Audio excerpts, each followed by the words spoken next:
একটি বাউন্ডারি বাঁচাতে ছুটে চলেছে 5 জন ফিল্ডার, যা দেখে রীতিমতো হাসতে হাসতে শেষ ধারাভাষ্যকার সহ আর অনেকেই। তো সম্মানিত ভিউয়ার্স, বিস্তারিত জানুন পুরো ভিডিও জুড়ে।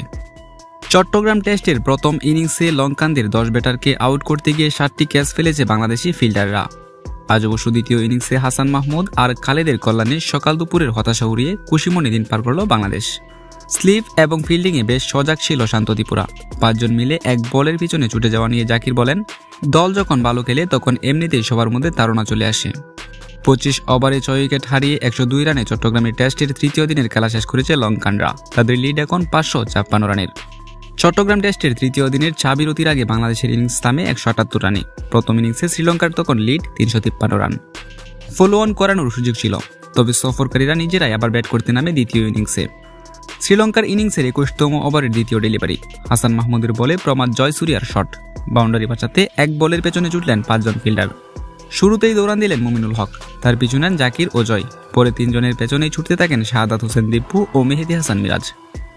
দিনের খেলা শেষে জাকির হাসানের কাছে জানতে চাওয়া হয়, এক বাউন্ডারি বাঁচাতে কেন 5 জন ফিল্ডার ছুটলেন। তখন তিনি বলেন, হাসান মাহমুদ খুবই ভালো বোলিং করেছে। ওর ডেবু ম্যাচ, আপনারা দেখতে পেরেছেন যে খুব ভালো মুভমেন্ট পেয়েছে। সেই মুভমেন্ট থেকে আমরা 5 জন মিলে ছুটেছিলাম একটি বলের পেছনে।